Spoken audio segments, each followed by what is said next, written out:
Let's try this. Oh my god. Okay, this is fine. No, it's fine. We're gonna talk about the Cosmere that's literally crushing my neck. I don't even think, can you see it all? I need to put this down. I'm not even gonna lie to you. That was a workout. I have a full list of the Cosmere and like all 18 books on my phone, and it's like a little checklist so I can go along and check them all off when I'm done reading them. So I'm gonna be putting this whole thing over here so that you can screenshot it if you need to, and then I'm gonna go through and just talk about each book individually a little bit. The very first books you are going to read in the Cosmere is Mistborn Era 1. That includes the very first book, which is called Mistborn or The Final Empire, the Well of Ascension, and the Hero of Ages. You will also need this book. It is a collective of all of the novellas that are in the Cosmere. This is called the Arcanum Unbound. Between the Well of Ascension and Hero of Ages, the second and third book in the Cosmere trilogy, you are going to pull out your Arcanum Unbound and read the novella The 11th Metal. Once you're done with that and you move on to the Hero of Ages, the third and final book in Mistborn Era 1, you are complete with your first trilogy. Next, you will move on to Mistborn Era 2. There are 4 books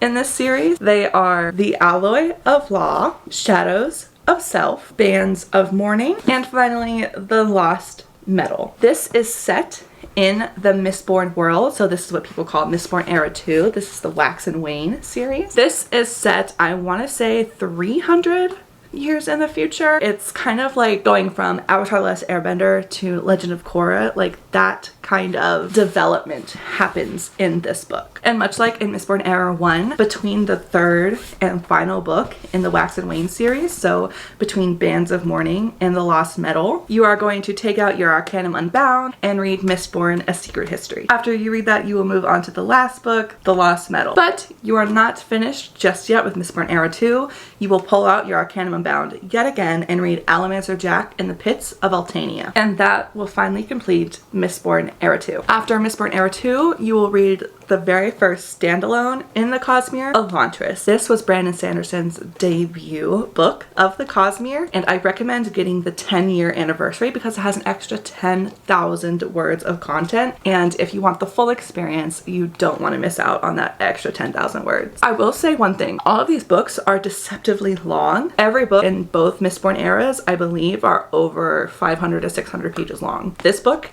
is also over 600 pages long, and she looks like she should be 300 pages long. So I will say that all of these books look deceptively short, but they are long. Now for a standalone, that's not bad. After you finish the standalone Elantris, you will pick up your Arcanum Unbound and read 2 novellas, The Hope of Elantris and The Emperor's Soul. After you read those 2 novellas, you will pick up the next standalone in the Cosmere, Warbreaker. This is supposedly one of Brandon Sanderson's more romantic works. None of his books are romance heavy, but they do all so far. I'm still on my Cosmere journey myself. I'm currently in the middle of Elantris. All of them have romantic themes in them, and this one is supposed to be the most romantic driven. After Warbreaker, you will tackle the one that everyone knows Brandon Sanderson for, that everyone's talking about, the Stormlight Archives. The Stormlight Archives can now consist of 5 books, the first being The Way of Kings, then Words of Radiance, Oathbringer, Rhythm of War, and last but not least, this book came out last month, Wind and Truth. Every single one of the books in the Stormlight Archives is over 1,000 pages long, so be prepared for a long,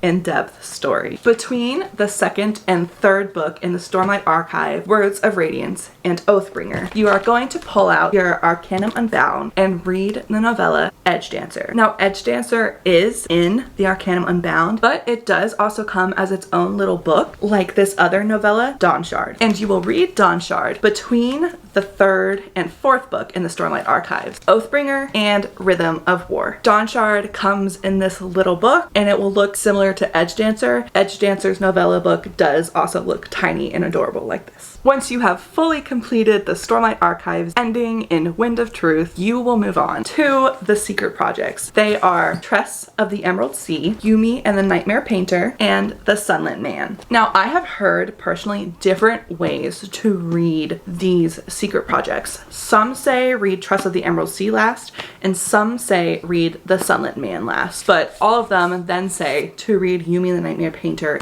in the middle. In my note, I have it where I read the Sunlit Man first, then Yumi, and then Tress of the Emerald Sea, but I have seen quite a few videos on Book Talk specifically saying to read it Tress, Yumi, and then the Sunlit Man. So if anyone has any reasons why to read one of the other first or last, let me know in the comments. But nonetheless, you want to finish with the secret projects. There is a fourth one coming out. I have it pre-ordered. I don't know what it's called. I don't know what it's about or what it looks like, but I'm very excited for it. These are all also standalones set in the Cosmere. So really you can read them at any time, but to make all the Easter eggs and everything make the most sense, everyone that I have seen recommends reading these 3 last. There you have it. That is my complete reading order list of the Cosmere. Once again, here's the screenshot if anyone wants to follow in the order that I talked about them. Like I said, I am currently on Elantris, and I have been listening to the audiobooks as I read along, which I 10 out of 10 recommend. The narrators for all of the audiobooks so far in the Cosmere have been absolutely amazing. The one for Elantris isn't my favorite, but the one for both eras of Mistborn and apparently the Stormlight Archive audiobooks have the same narrator, and I personally loved him as a narrator, so 10 out of 10 recommend the audiobooks if you enjoy those. If you like this video, don't forget to like and subscribe. I am so looking forward to my booktube journey, so I hope you guys follow along.